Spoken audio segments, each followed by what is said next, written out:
তৃণমূলে যোগ দেওয়া ভুল ছিল, ক্ষমা চাইছি। গলবস্ত্র হয়ে ক্ষমা চাইছি, মাটি ছুঁয়ে আপনাদের কাছে ক্ষমা চাইছি, মন্তব্য কাঁথির প্রাক্তন সাংসদ শিশির অধিকারী। বাংলার মুখ্যমন্ত্রী আমরা একটু করেছিলাম, আজকে গলবস্ত্র হয়ে একবারে গলবস্ত্র হয়ে আপনাদের কাছে আমি থাকতে পারবো না। আমার দাঁড়াবার এখন শক্তি খুব কমে গেছে। গলবস্ত্র হয়ে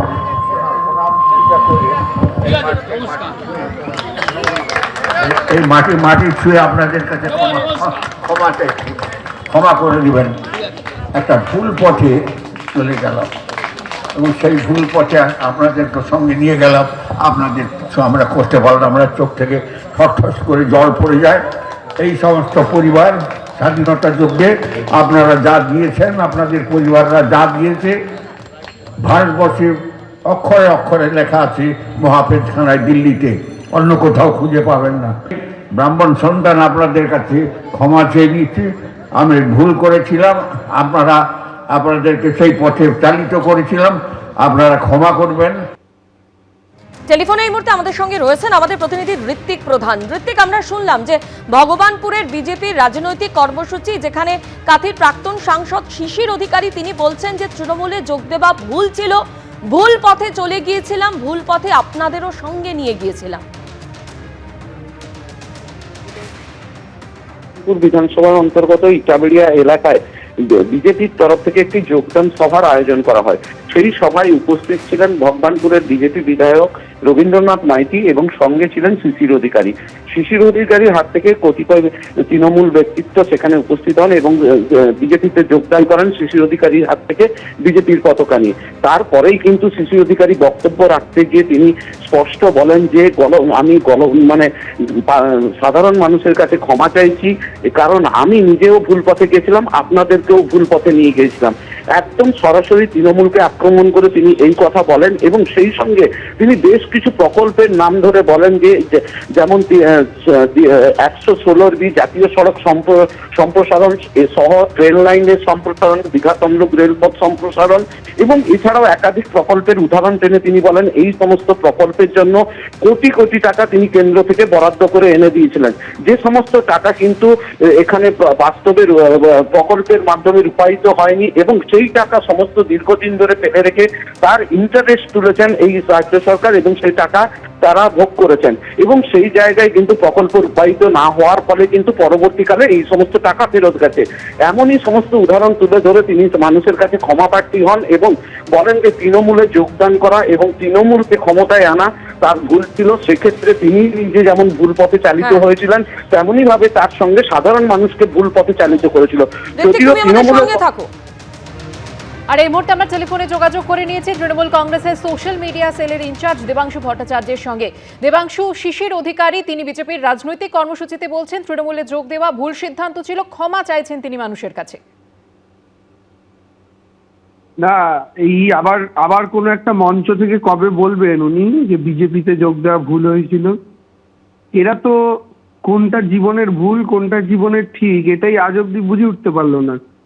তৃণমূল কংগ্রেস তৈরি হওয়ার পর ওখানে যখন মমতা বন্দ্যোপাধ্যায় নির্বাচন লড়ছেন, তখন তৃণমূল কংগ্রেসের টিকিটে যখন একজন লড়াই করছেন, তখন কংগ্রেসের টিকিটে লড়াই করছিলেন শিশির অধিকারী।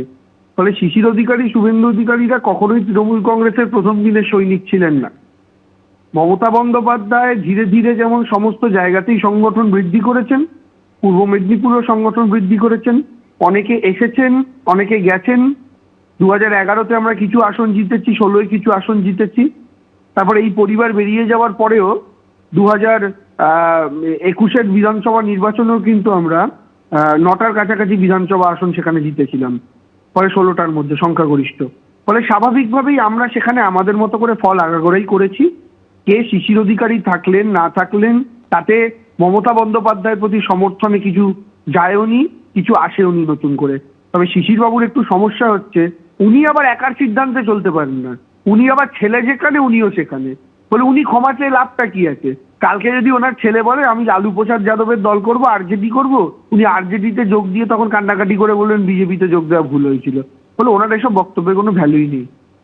ধন্যবাদ দেবাংশু। সাংসদ থাকাকালীন বিভিন্ন প্রকল্পে কেন্দ্রীয় সরকারের কাছ থেকে অর্থ অনুমোদন হয়, কিন্তু সেই প্রকল্প বাস্তবায়িত হয়নি, যার ফলে ফেরত গেছে টাকা। তৃণমূলের একাংশের বিরুদ্ধে আর্থিক নয়-ছয়েরও অভিযোগ করেছেন শিশির অধিকারী। একদিকে যেমন তৃণমূলের যোগ দেওয়ার সিদ্ধান্তকে ভুল বলে ক্ষমা চেয়েছেন, তারই পাশাপাশি বলছেন সাংসদ থাকাকালীন বিভিন্ন প্রকল্পে কেন্দ্রীয় সরকারের কাছ থেকে অর্থ অনুমোদন হয়। সব দিয়ে গেছে, কিছু পাননি আপনারা। এখনো আমি আপনাদের কাছে বলছি, সরকারটা এনে দেন, 26 সালে সরকারটা এনে দেন, আমি বাঁচবো, অনেকদিন বাঁচবো। টেনে নিয়ে আসবো, হর করে টেনে আনবো, হর করে টেনে আনবো, হর করে টেনে আনবো। আমি জানি কোথায় কি করতে হয়। দিদিমণির দলের লোক যদি কেউ আসে, তাকে জিজ্ঞাসা করুন, তারা জানতো 100 দিনের কাজ কি, তারা জানতো 100 দিনের কাজে কংক্রিটের কাজ হয়, জানতো। রাস্তাঘাট কখনো জানতো? এরা জানতো না। ওটা আমার নামে অর্ডার হয়েছিল, আমি অর্ডার করে দিয়েছিলাম। কোটি কোটি টাকার সম্পদ লুকিয়ে আছে। শুধু বালি চুরি করে বিক্রি করলো, কয়লা চুরি করে বিক্রি করলো, জল চুরি করে বিক্রি করছে, দুনিয়া কি নেই। তা সেই জন্য আপনাদের কাছে বলি, ছেলেরা চিৎকার করছে চোর চোর বলে। এই কদিনের যে আওয়াজ উঠেছে পশ্চিমবাংলায়, সে আওয়াজ তো আর দোকানে সহ্য করা যায় না, শোনা যায় না, সহ্য করা যায় না। বয়সকালে বুদ্ধিনাশ। তৃণমূলে থাকাকালীন সবচেয়ে বেশি সুযোগ সুবিধা পেয়েছেন ওরাই। পাল্টা জবাব তৃণমূল নেতা ও পূর্ব মেদিনীপুর জেলা পরিষদের পূর্ত কর্মাধ্যক্ষ মানব পড়ুয়ার। এই পূর্ব মেদিনীপুর জেলার তৃণমূল কংগ্রেসের একজন কর্মী হিসেবে এইটুকুই বলবো যে আমার মনে হচ্ছে বয়সকালে বুদ্ধিনাশ ঘটেছে। কারণ যতটুকুন খুব কাছাকাছিই থেকে দেখেছি, আমাদের এই তৃণমূল কংগ্রেস ওনার পরিবারকে এবং ওনাকে যেভাবে মর্যাদা দিয়েছেন, সম্মান দিয়েছেন, সেখানে আজকে এই ধরনের বক্তব্য এটা কাঙ্ক্ষিত নয়। ভোটের আগে খয়রাতির পাল্টা খয়রাতি। তৃণমূলের লক্ষ্মীর ভাণ্ডারের পাল্টা লাখপতি দিদির ঘোষণা করেছে বিজেপি। ক্ষমতায় এলে 200 দিনের কাজ চালুর প্রতিশ্রুতি দিয়েছেন শুভেন্দু অধিকারী। পাল্টা বঞ্চনার অভিযোগে সুর চড়ালেন অভিষেক বন্দ্যোপাধ্যায়। শীতের আবহে চড়ছে রাজনীতির পারদ। উত্তরে যখন পরিবর্তন সংকল্প সভা করলেন শুভেন্দু অধিকারী, তখন দক্ষিণে রণসংকল্প সভা করে হুঙ্কার ছাড়লেন অভিষেক বন্দ্যোপাধ্যায়। আপনারা যদি চান হাতে কাজ, পেটে ভাত, মাথায় ছাদ, আনুন বিজেপিকে। তৃণমূল জিতলে দুয়ারে রাশন, আর বিজেপি জিতলে দুয়ারে ভাষণ। আমাদের প্রাইম মিনিস্টার মহাশয় 5 লক্ষ টাকা করে সবার জন্য আয়ুষ্মান ভারত করেছেন, সবার জন্য, কিন্তু সেটা দিতেই দিচ্ছেন না। এখানে আরো ভোট দিয়ে আনুন, তাহলে আরো পাবেন না। কেউ বলে জনমুখী প্রকল্প, কেউ বলে রেউরি। নির্বাচনের ঢাকে কাঠি পড়ার আগেই প্রতিশ্রুতির ঝুলি নিয়ে হাজির নেতারা। বিজেপিকে আনুন, আপনাদের 100 দিনের কাজ তো দেবই, আরো বিজেপির রাজ্যের সরকার আরো 100 দিনের কাজ দেবে, 200 দিনের কাজ বিজেপি দেবে। বিজেপিকে আনুন। 1,20,000 বাড়ি হয় না, 12,000 টাকা এখন বালির দাম। ওই টাকায় বালি হয়? 3 লাখের বাড়ি বিজেপির অঙ্গীকার। যে বিজেপি 5 বছর শুধু কেড়েছে, আবাসের টাকা কেড়েছে, জলের টাকা কেড়েছে, সর্বশিক্ষা মিশনের টাকা কেড়েছে, রাস্তার টাকা কেড়েছে, 100 দিনের টাকা কেড়েছে, সেই বিজেপি আপনাদের টাকা দেবে? একদিকে কেন্দ্রীয় বঞ্চনার অভিযোগে সুর চড়াচ্ছে তৃণমূল, পাল্টা দুর্নীতির অভিযোগে শান দিচ্ছে বিজেপি। প্রধানমন্ত্রী আবাস যোজনায় 14 থেকে 22 কত টাকা দিয়েছে জানেন? 30,000 কোটি টাকা। কত বাড়ির জন্য? 40 লক্ষ বাড়ির জন্য। আপনারা কেউ পেয়েছেন? এই লাভলি খাতুনদের মতো বাংলাদেশি অনুপ্রবেশকারী পঞ্চায়েতের প্রধান এরা লুট করে নিয়ে গেছে।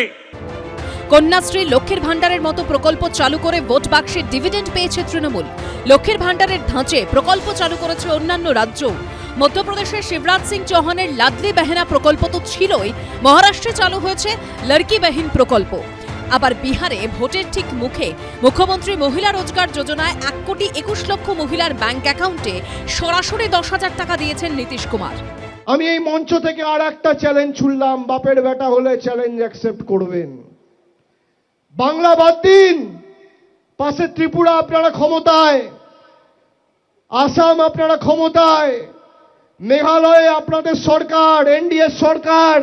মমতা বন্দ্যোপাধ্যায় বাংলার 2,30,00,000 মহিলাকে কোনো প্রশ্ন ছাড়া, কোনো এলিজিবিলিটি ছাড়া, কোনো বাধ্যবাধকতা ছাড়া সবাইকে প্রতি মাসে 1,000 টাকা করে লক্ষ্মীর ভাণ্ডার দেয়।